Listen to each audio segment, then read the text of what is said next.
They were something far more terrifying. They were dragons, and trust me, the problem we've got here is no evidence whatsoever of a dragon with 6 appendages has ever been found. The other problem we've got is they've probably not done any deep research, otherwise they would have come across the Sumerian tablets, which is the first proper civilized language. And in that it talks about dragons, which was comets. They were comets. So for example, you can go right now and read Bel and the Dragon if you want to, and you'll realise it's a comet with a long tail. That's why we have the Chinese dragons with a head and a long tail. And the Anunnaki described the dragons as alive, even though they were comets. They also described planets as deities that were alive. So over time, the word dragons ended up being used for many different things, same as the word demon, which just originally meant something evil, and now we use it for all sorts of things. Feel free to follow. No, one author. God is the author, but a lot of people transcribe. Okay. Amen. So there's a huge problem here because I go by evidence, and this person will have absolutely zero evidence that an almighty being wrote the Bible or authored the Bible. He may have got scribes. Now, the problem there is I've already proven with 100% proof that the Anunnaki were the gods in the Bible. In fact, that's their race name. The Anunnaki had many different scribes, and the Anunnaki were many. So in other words, there was more than just one God, as it says in the Bible, Genesis 1:26, even the word Elohim. But I've proven 100%. If you want the evidence, just go to my website, ourtruehistory.co.uk, scroll down on the homepage to where it says click here in blue. So we need to go by facts. There is no fact that this person has and will ever have that one single deity authored the Bible, but we do have many authors, as proven by myself. Evidence is the reason there's no fossils of dragons is because they had bird bones, and they were actually... The reason why I struggle with this is because the gentleman's saying that there is no dragon bones because they would have been like bird bones, which you can't fossilize apparently. That's like me saying there's no Superman because I haven't seen him. You can't just say there were dragons, and the reason why we don't know about the dragons is because they were something else that won't show us any evidence that they were dragons. So I don't know. I mean, is evidence now just because we don't have it and you can say it was something else? Is that how evidence works nowadays? Because I'm going to be out of a job if we can just make up stuff by saying, well, a dragon was really a bird, and birds don't, a big bird, which was a dragon, but their bones don't fossilize. So therefore they were real, but we can't see them. Who thinks they know what a cherubim is? Now, I've just done a deep dive. The video will be out on October the 20th. As you can see the countdown. Now, let's just have a little bit of fun with you guys, seeing as you'll probably think a cherubim is some sort of living creature that flies around or is eternal. Just think about this. They sit on top of the ark, facing inwards, apparently, with their wings. So are they really alive? Come on, guys. If you really want to know the answer, just wait till this video comes out, along with all my other amazing 1,000+ documentaries where I solve many other things. You're now going to realise that the cherubim were not angelic type beings at all, and you will find out they're more, I don't want to spoil it, and they're not even alive. So yeah, just wait, or go to my website, ourtruehistory.co.uk, and watch the other videos that's out. This person thinks that this is a giant's head. Of course, if you walk 2 foot any other way, it won't look like it. Show me the video of it, please. Thinks was originally a lion entirely, and that it... So here on my channel, I go by evidence. So he would need to show me the 100% evidence that it was always a lion. For example, tablets translated by George and Ryan Moorhen that were in the Columbia University say that Ningazida had his head, and now Ningazida was one of the sons of Enki, one of the Anunnaki, our gods. And in those translations of the tablets, it says Ningazida said that he's going to put his head on there. And the reason why it was a lion was during the constellation of the lion. They're the ones that gave us constellations.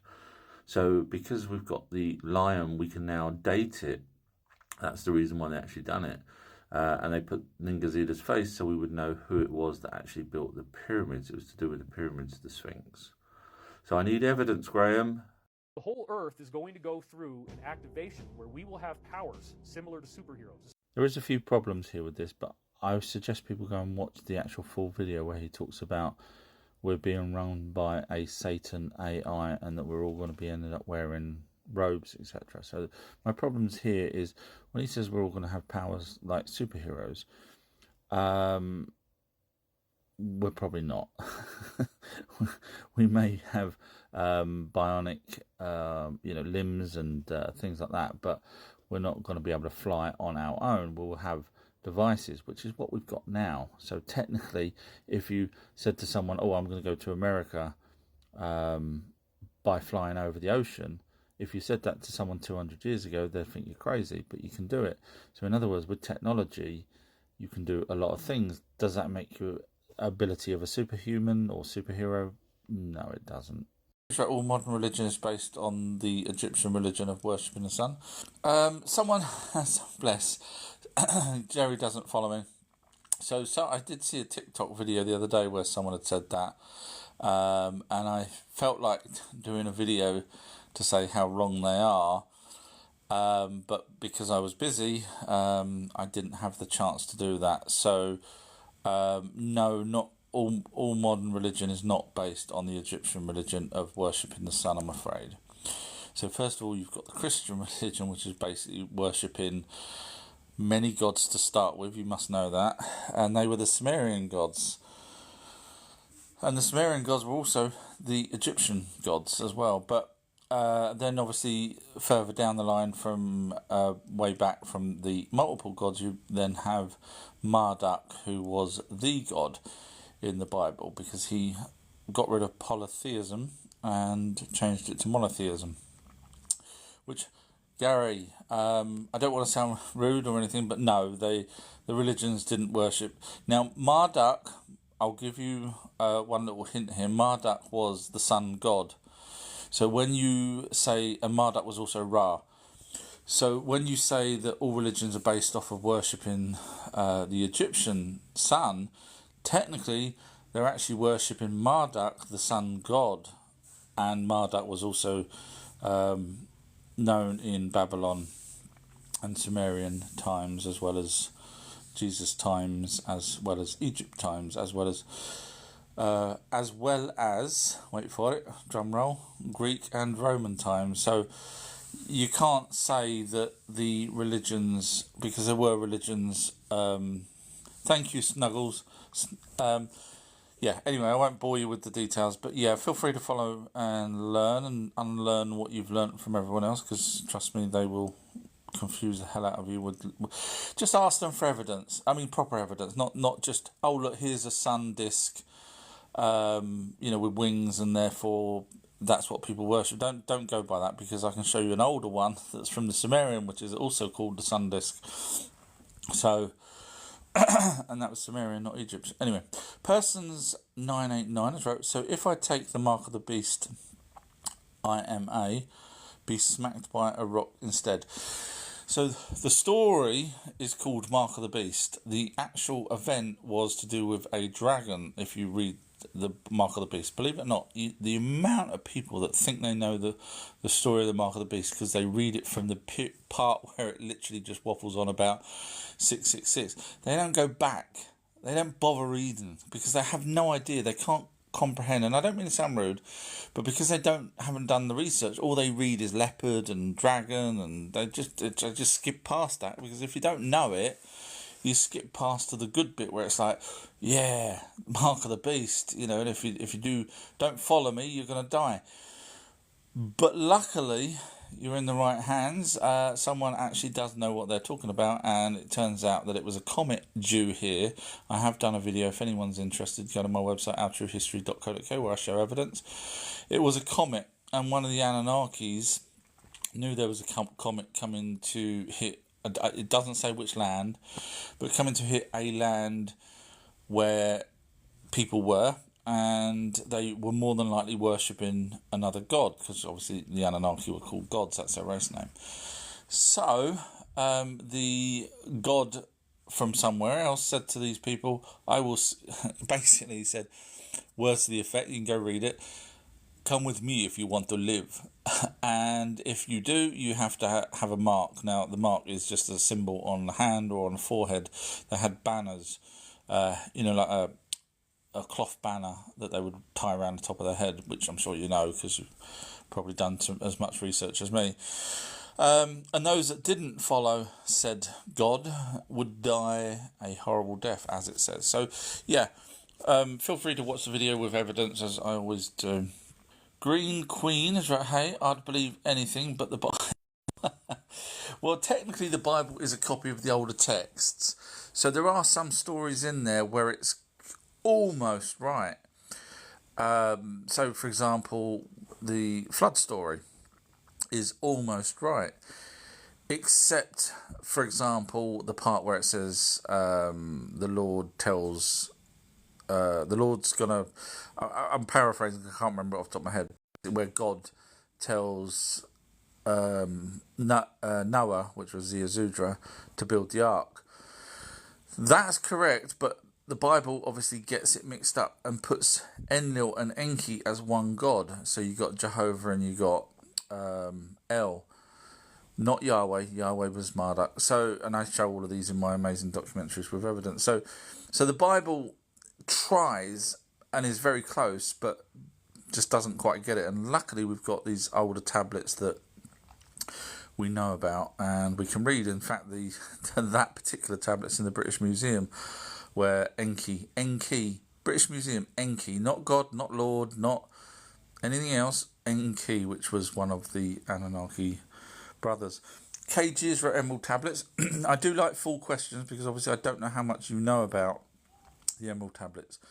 So you could just be going Emerald Tablets and I could waffle on for an hour or more about the Emerald Tablets and you'll be going, I know all of that. So you see, I don't know how much you know.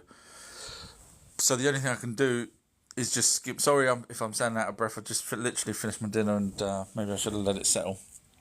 The Emerald Tablets, all I can say is there's at least 4 that we're aware of translations of the Emerald Tablets in different languages. Most of them are almost the same. There's a couple slight differences, which is fine because obviously if you're translating it from different languages, or from your another language to your own language, you have to really know the other language very well to get it spot on. And of course, when you've got different languages, like there's a Latin version, so whoever's wrote it in Latin would have had to have known whatever the original language was of the tablets. And because they supposedly the original tablets come from Egypt, the chances are they were not hieroglyphs, more than likely probably Sumerian, in my opinion, based off of my research. RT Wise wrote, is the Earth flat or round? It's round. I've done 2 books, one on it being round and one being on it flat. So I'm up there with the best of the best in terms of research into flat and globe Earth. And unfortunately, I can ask one question of flat earthers and they never answer it because they can't. And it's not to do with math or anything like that. It's just a simple logical question which proves that they have no idea whether it's flat or not. And I even tried to debunk myself because when I was writing these books, because I can't just write as from a biased opinion that I believe that the Earth is round. But yeah, so I can't even debunk myself, and I really tried. So I know you could say, well, that's biased, but it's not, because no one else can answer it. Turner's wrote, isn't the mark of the beast Nero? No, it's not. No, I even looked into that. No, it's not. IMA has wrote, you only have part of it. So please, you could be the world's first person to actually tell me where I've got something possibly wrong. Please. And have you watched the video? Because obviously if you're just going to go by my brief comments, I'm guessing it's to do with the mark of the beast. If you go by my brief comments here, obviously I haven't gone into detail because I've got a 30-minute documentary on the Mark of the Beast, so I don't want to spend 30 minutes going through it. So please, I know you follow me, so you can't say that without bringing up where I'm actually wrong. Don't just say you only have part of it, because I could then turn around and say, well, you are completely wrong. If you can say something, I can say something. So you have to now put up, and don't hate me for this, you follow me. You know what I'm like. So now you have to put up where I'm wrong. Because if I've only got part of it, I'm missing something. So you have to put that up with evidence. Don't just put something up without evidence, because then you might as well go join Billy Carson's channel. So yeah, please just now everybody, IMA is going to write down where I've missed something, which will be very impressive actually, especially if I've done a deep dive on something.